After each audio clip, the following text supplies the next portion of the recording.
سعید خان صاحب رحمۃ اللہ علیہ، علامہ محمد سعید خان صاحب رحمۃ اللہ علیہ، نانا محترم جن کو ہمارے پورا خاندان ابا کے نام سے جانتا ہے. ہمارے جتنے نواسے پوتے سب گھر میں ہماری والدہ ابا کہتی ہے تو ہم بھی ابا کہتے تھے. جب سے میں نے ہوش سنبھالا تب سے جو باتیں ذہن پر منتسب تھی ان کو غلط بند کرنے کی کوشش کر رہا ہوں. الحاج محمد سعید خان صاحب انتہائی وجیح خوبصورت شخصیت کے مالک تھے. جو بھی ان کو دیکھتا متاثر ہوئے بغیر نہیں رہتا. اسٹیشن پر ہو، ایئرپورٹ پر ہو، جب وہ بیٹھتے تو ہر جانے والا ان کو دیکھتا تھا اور ان سے متاثر ہوئے بغیر نہیں رہ سکتا. اللہ نے غضب کی وجاہت ان کو دی تھی. ابتدائی زمانے میں آپ کی سکونت و خرابات آندھرا پردیش پر رہی، لیکن دعوت و تبلیغ کے لیے ایک دواخانے کی سرکاری نوکری بھی آپ نے چھوڑ دی تھی. ہماری والدہ محترمہ سے بات ہوتی رہتی تھی تو میں نے ان سے پوچھا کہ نانا محترم یعنی ان کے والد محترم کے بارے میں کچھ بتاؤ. تو انہوں نے ایک جملہ کہا مجھ سے کہ ابا گھر پہ بہت کم رہتے تھے، 6 مہینے وہ جماعت میں رہتے تھے اور اکثر ان کا سفر ہوا کرتا تھا. گھر پر بہت کم قیام کرتے تھے. اکثر اوقات ان کے دینی دعوتی اسفار میں گزرتے تھے. اور ایک خاص بات، ہمارے نانا جان کی قرآن مجید سے بے حد ان کا شغف تھا، لگاؤ تھا. نماز میں ایسا قرآن پڑھتے تھے کہ پیچھے مقتدیوں کا ایک دل پر اثر ہو جاتا تھا. اکثر نورانی مسجد میں فجر بھی پڑھایا کرتے تھے. ان کو ہم نے جب بھی دیکھا قرآن کے ساتھ گہرے ربط و تعلق کے ساتھ دیکھا. ہمیشہ خالی اوقات میں تلاوت قرآن مجید پڑھا کرتے تھے اور ان کو اکثر قرآن یاد بھی تھا. مسجد میں، نورانی مسجد میں وہ عصر سے عشاء تک رہتے اور اکثر عصر کے بعد نانا محترم کی مجلس ہمارے گھر میں ہوا کرتی تھی. اور وہ والد محترم مولانا ریاض الدین فاروقی رحمۃ اللہ علیہ کے ساتھ ان کی مجلس ہوتی. اس مجلس میں جو مستقل ممبر تھے اس میں الحاج سید نعیم الدین صاحب مرحوم کنٹریکٹر اور زین العابدین صاحب کا بھی مولانا نسیم صاحب نے تذکرہ کیا. وہ روزانہ مجلس میں ہوتے تھے. اور نورانی مسجد کے شمشاد خان صاحب مؤذن رہے، 50 سال انہوں نے اذان بلا معاوضہ دی. وہ روزانہ رہتے تھے. اور وہاں کے ایک اور مؤذن بشیر بھائی اور اس کے علاوہ سینکڑوں لوگ آتے تھے. نانا محترم لیٹ ہمارے پاس پلنگ پر لیٹتے تھے اور کئی لوگ آ کر اپنی اپنی باتیں اس سے بتاتے تھے اور وہ اس کا جواب دیتے تھے. یہ مجلس میں کبھی بھول نہیں سکتا. نانا جان کا توکل علی اللہ. ہمارے نانا محترم اللہ تعالیٰ پر بے حد بھروسہ کرنے والے تھے. ہماری 7 عدد خالائیں سب کی شادی حضرت نانا جان نے دینداری کی بنیاد پر کی. مجھے یاد ہے ایک واقعہ کہ ہماری ایک خالہ کا رشتہ ایک انجینئر سے ہوا. اس زمانے میں انجینئر بڑے تو بہت بڑی بات تھی. چھاپادار میں تھے، وہ رشتہ ہوا، بڑے خوش. لیکن ہوا یہ کہ وہ 4-5 مرتبہ ہماری خالہ کو دیکھنے کے لیے آئے. تو ہمارے نانا نے ان سے کہا کہ ہمارا گھر کوئی حجاب کا آئینہ نہیں ہے کہ آپ بار بار آئے. اور ان کا رشتہ ریجیکٹ کر دیا، بھگا دیا. ان کو کہا میں میری بچی وہاں نہیں دے سکتا اور اس رشتے کو ختم کر دیا. یہ حالت ان کی تھی. کوئی سوچ نہیں سکتا تھا کہ انجینئر کا رشتہ کوئی اس کو ٹھکرا دے. بہرحال جو نگاہیں مرد مومن ہوتی ہے وہ عجیب و غریب ہوتی ہے. اسی طریقے سے ان کی دینداری کا یہ حال تھا کہ میں ایک واقعہ آپ کو سناؤں تو آپ حیرت زدہ ہو جائیں گے کہ ہماری ایک خالہ شولپور میں ہے جن کے فرزند یہاں الیاس آئے ہوئے ہیں. تو ہمارے جو خالو جان ہیں شیخ محمد شفیع صاحب، ان کو ہمارے نانا نے جماعت میں دیکھا تھا. نہ ان کا گھر دیکھا تھا، نہ کاروبار دیکھا تھا، نہ کچھ دیکھا تھا. اور وہیں پر ہماری خالہ کا رشتہ طے کر دیا تھا دینداری کی بنیاد پر. اور ہم سب لوگ شولپور گئے تھے ہمارے خالہ کو وہاں جا کر بیان کیا. اس وقت پہلی مرتبہ سب نے ان کا گھر دیکھا تھا. اور الحمدللہ جو اللہ پر بھروسہ کرتے ہیں اللہ ان کے ساتھ ایسا معاملہ بھی کرتا ہے. ایسے بڑے گھر کے وہ لوگ تھے، ان کا گھر، ان کے کاروبار، اور سب سے زیادہ مزے میں ہماری وہ خالہ رہی، کیونکہ ہمارے نانا نے ہمارے جو خالو جان تھے ان کو جماعت میں دیکھ کر دیا تھا، نہ گھر دیکھا تھا، نہ ان کا کاروبار دیکھا تھا، بس دیکھا تھا تو دین دیکھا تھا۔ اور اللہ کے نبی نے فرمایا فَاذْكُرْ بِذَاتِ الدِّينِ، دین کو دیکھ کر کرو، تمہارے ہاتھ تر ہو جائیں گے۔ یعنی یہ باتیں تو ہم کتابوں میں اور مضامین میں پڑھتے ہیں، لیکن اس کی عملی شکل ہم نے نانا جان میں دیکھی تھی۔ نانا جان کا علماء سے تعلق، الحاج سعید خان صاحب رحمۃ اللہ علیہ کا بہت گہرا تعلق حضرت مولانا سید ابو الحسن علی حسنی الندوی رحمۃ اللہ علیہ سے تھا، اور قاری محمد طیب صاحب رحمۃ اللہ علیہ جو محتمل دارالعلوم دیوبند تھے۔ مجھے خود یاد ہے کہ میں دونوں بزرگوں کے ساتھ حضرت ہمارے نانا جان کے گھر پر ملنے کو جاتے تھے وہ لوگ، قاری طیب صاحب بھی، اور بڑے خوش ہوتے تھے ہمارے نانا جان کو دیکھ کر۔ ایک عجیب واقعہ ہوا کہ ہمارے مولانا علی میاں رحمۃ اللہ علیہ نے پیغام انسانیت کی بنیاد رکھی، جس میں غیر مسلموں میں دعوت کے کام کی۔ تو اب تبلیغی حضرات کو نئی بات ذرا ہضم نہیں ہوتی، پیغام انسانیت کیا لائی ہے، کیا مسئلہ ہے، اور یہاں پر اس کی مخالفت ہونے لگی۔ ہمارے نانا محترم کو جب بات معلوم ہوئی تو پوچھا کہ یہ پیغام انسانیت کا کام کس نے شروع کیا ہے؟ تو بتایا گیا کہ مولانا علی میاں نے کیا ہے۔ تو ہمارے نانا کا جملہ سنہری حروف سے لکھنے کے قابل ہے۔ انہوں نے کہا تھا مولانا علی میاں جس رنگ میں آئے ہم کو قبول ہے۔ یہ جملہ ہمارے والد سنایا کرتے تھے، مولانا علی میاں جس رنگ میں آئے ہم کو قبول ہے۔ اور نانا کے اس جملے نے پورے تبلیغی حضرات کے خدشوں کو ختم کر دیا، کیونکہ ان کی بات وہ آخری بات ہوتی تھی، کیونکہ وہ تبلیغ کے بھی بانی تھے، مدرسے کے بھی بانی تھے۔ طاہر کریم کی زندگی کے حالات، حضرت نانا جان مزاج میں انتہائی سادگی رکھتے تھے۔ ہمارے والد محترم مولانا ریاض الدین فاروقی رحمۃ اللہ علیہ بہت سے واقعات نانا جان کے ہم کو سنایا کرتے تھے۔ ایک مرتبہ بتلایا کہ سعید بھائی جماعت لے کر گلبرگہ گئے، وہاں جماعت کی سخت مخالفت تھی، مسجدوں میں جماعتوں کو قیام کرنے نہیں دیا جاتا تھا، وہاں کے سجادہ نشین بھی ڈھنے دیا ہوا کرتے تھے۔ ہمارے نانا جان ان سے ملے تو انہوں نے پوچھا کہاں سے آئے؟ تو ہمارا نانا کا عجیب انداز تھا، کہنے لگے پہچان، میں ایسی جگہ سے آیا ہوں جہاں 700 اولیاء کرام آرام فرما رہے ہیں۔ تو اس نے ادھر ادھر کے نام گنا ہے، تو کہا دکھ ہے تیری زندگی پر، نہیں پہچان سکا تو میں خود آباد سے آیا ہوں۔ اور اس کے بعد انہوں نے ہمارے والد بتاتے ہیں درود شریف کی فضیلت پر بات کی اثر کے بعد، اور وہ اتنا جھومنے لگا کہ کیا کہا تم نے سعید خان۔ اور اس کے بعد وہاں پر دعوت و تبلیغ کا کام جو شروع ہوا تو آج تک الحمدللہ جاری ہے۔ یہ بات ہمارے والد صاحب بتاتے تھے کہ کئی جگہ ایسا، میں نے ایک جگہ کا آپ کو تذکرہ کیا جہاں کام کی بڑی مخالفت تھی، لیکن ہمارے نانا کے قدم پڑے اور وہاں کام شروع ہو گیا۔ بہرحال اور ان حالات میں 1959 میں حضرت نانا جان علیہ الرحمہ نے جامعہ اسلامیہ کاشف العلوم کی سنگ بنیاد رکھی، اور ان کے اخلاص، ان کے ساتھ والوں کے اخلاص کی وجہ سے جامعہ کاشف العلوم نے پورے ملک میں ایک نمایاں خدمات انجام دی ہے۔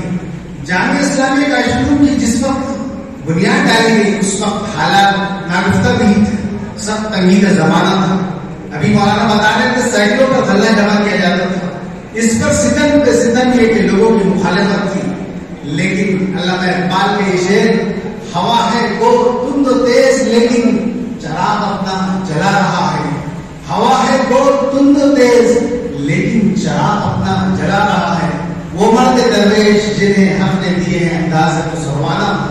میرے نانا جان ساری مخالفتوں اور کڑوی کسری سن کر برداشت کرتے اور اس مدرسے کی کلی کی آبیاری کرتے رہے، اور ان کو ایسے رفقا میسر آ گئے جس میں حدیث پاک میں آتا ہے کہ اللہ تعالیٰ جب کسی بندے سے کام لینے کا فیصلہ کرتا ہے تو اچھے آوان انصار عطا کر دیتا ہے۔ اس زمانے میں خاص طور سے باغبان برادری نے نانا جان کا بڑا ساتھ دیا۔ چودھری عبدالرحمان مرحوم بتلاتے تھے کہ ہم تو سعید بھائی ٹوکریاں اٹھا کر گلیوں میں فروٹ بیچا کرتے تھے. اس مدرسے کی خدمت کی برکت تھی کہ ہم کو اللہ نے سیٹ بنا دیا. یہ جملہ کہا کرتے تھے. حضرت مولانا سعید خان صاحب نے کثرت سے دعوتی اسفار کی. ہم لوگ بہت مرتبہ سفر پر گئے, گاؤں میں گئے, دیہات میں گئے, تو اکثر لوگوں کو یہی کہتے ہوئے سنا کہ ہمارے گھر میں جو بھی دین نظر آ رہا ہے یہ سعید بھائی کی دین ہے. وہ جو بیچتے تھے دوائے دل, وہ دکان اپنی بڑھا گئے ہیں.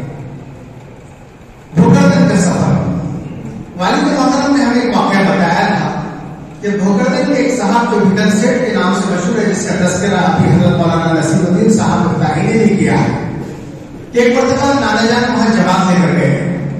تو وہ آ رہے تھے, اپنے کھیت سے آ رہے تھے, تو ان سے نانا جان نے پوچھا کیا حال ہے آپ کا؟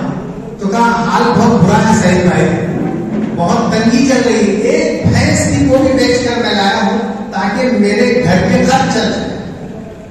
اب نگاہیں مرد مومن سے بدل جاتی ہے تبدیلیں.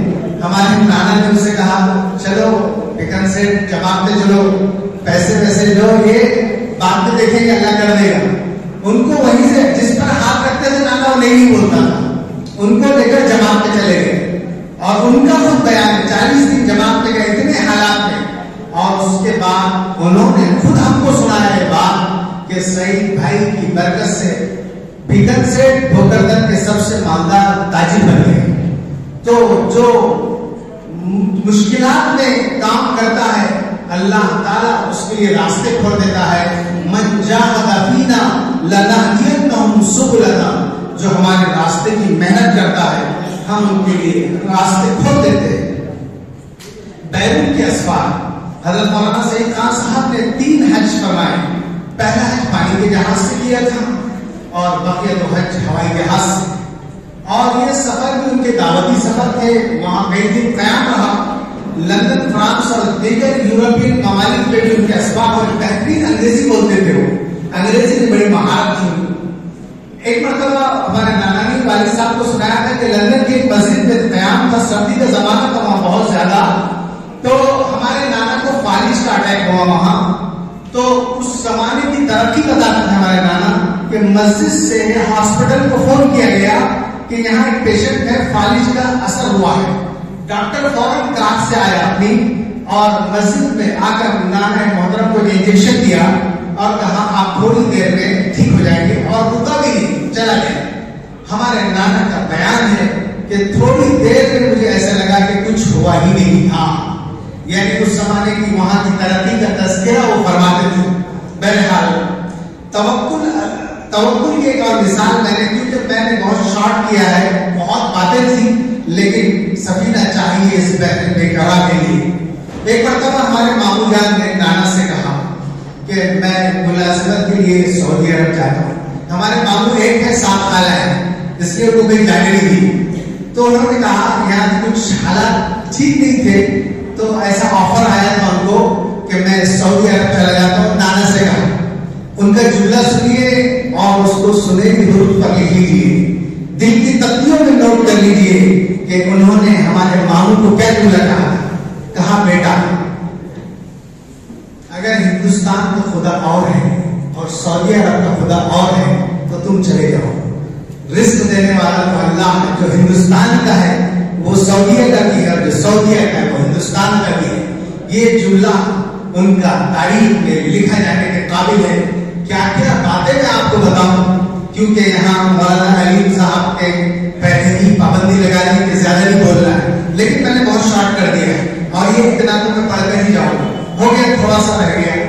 اس کے بعد سینکڑوں واقعات ان کے توکل پر دلالت کرتے ہیں. ایک مرتبہ حیدرآباد سے حضرت نانا جان تشریف لا رہے تھے.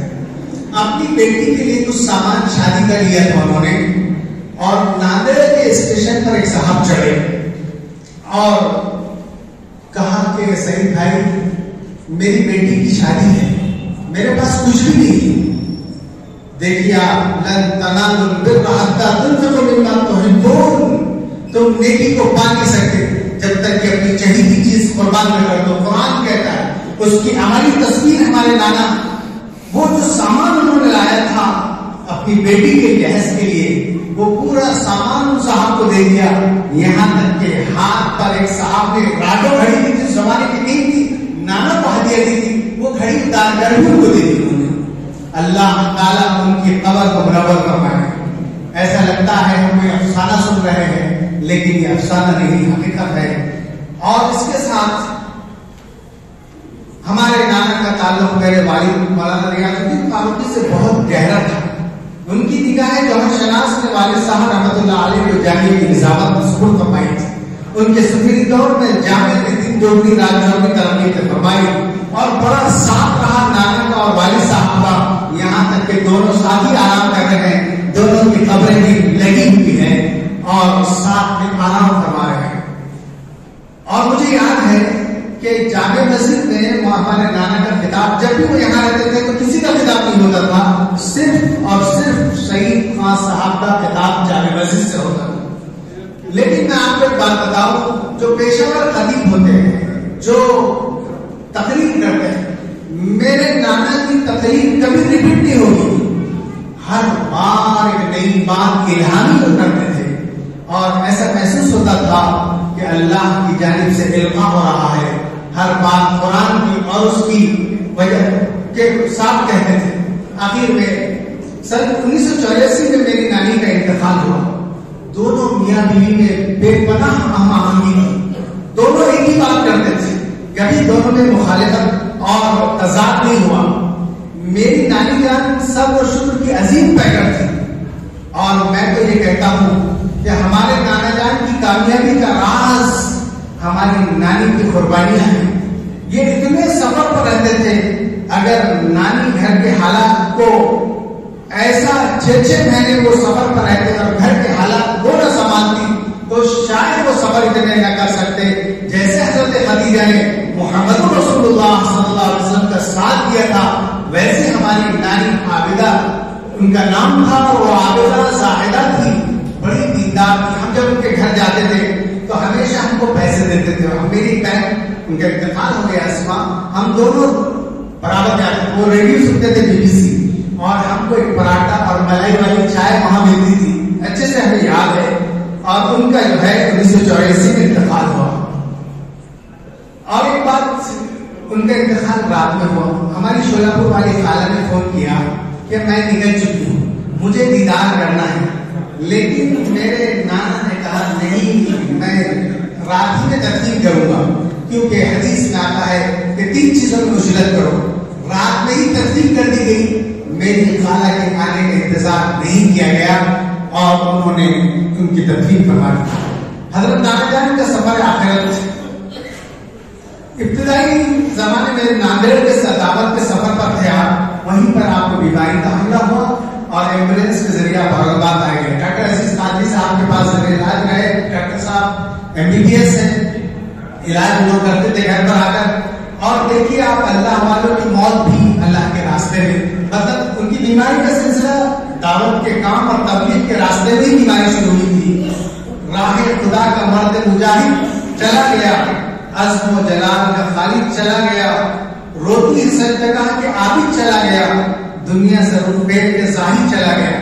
اور میں اس وقت 1990 میں دارالعلوم دیوبند 99 میں پڑھتا تھا، میں نہیں تھا یہاں ان کے انتقال پر۔ میرے والد کا خط جو بڑا میرے پاس آج بھی محفوظ ہے، میں بھول گیا لانا، جو انہوں نے اس میں ہمارے نانا کی انتقال کی خبر اور جو ان کی تعریف اور توصیف کی تھی، وہ میرے پاس خط آج بھی محفوظ ہے۔ انشاءاللہ اس کی کاپی ہمارے جو کتاب چھپنے جائے گی اس میں شائع کریں گے۔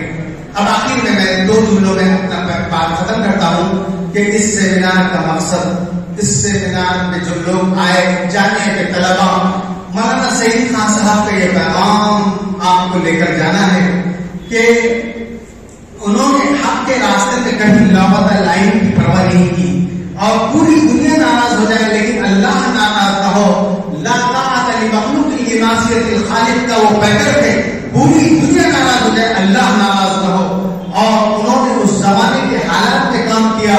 آنے والے بچوں اور ہمارے یہاں پر جتنے مندوبین آئے، آج کے دجال، آج کے فرعون، آج کے زمانے کے جو لوگ اسلام کو ڈیمیج کر دینا چاہتے، تعلیمی پالیسی بدل دینا چاہتے، اسلام کو نقصان پہنچا دینا چاہتے، اس سعید حال سے حضرت سعید خان صاحب آپ کو مخاطب ہے کہ اے بچوں، ہم نے اپنا چراغ جلا کر چلے گئے، اب تم اٹھو اور آنے والی دجالی طاقت کو خلا خواہ کر دو اور آنے والے دور میں اسلام کے مجاہد بن جاؤ، اور اسلام کے جتنے بھی حالات آئے اس میں اسی جامعہ اسلامیہ دارالعلوم کی چٹائی سے پڑھنے والے بچے انشاءاللہ آنے والے دور کا مقابلہ کریں گے۔ ان اشعار کے ساتھ میں اپنی بات ختم کر دیتا ہوں کہ منجدھار میں کشتی کو چلانا سیکھو، یہ پیغام ہے سعید خان صاحب کا کہ آپ جب اس سیمینار سے جائے تو ایک عزم، حوصلہ، ہمت ہمارے نانا کی جیسی لے کر جائے کہ انشاءاللہ کیسے بھی حالات آؤ ہم حالات سے گھبرانے والی قوم نہیں ہے، ہم حالات میں کام کرنا ہم نے سیکھا ہی ہے۔ تو یہ شعر ان کے اشعار جو ہے ایک بہت بڑے شاعر کے ہے کہ منجدھار میں کشتی کو چلانا سیکھو، ظلمت میں دیے حق کے جلانا سیکھو۔ یوں تو کہنے کو سبھی کہتے ہیں اللہ اللہ، اللہ اللہ کے لیے اپنے سر کو کٹانا سیکھو۔ وآخر دعوانا ان الحمدللہ۔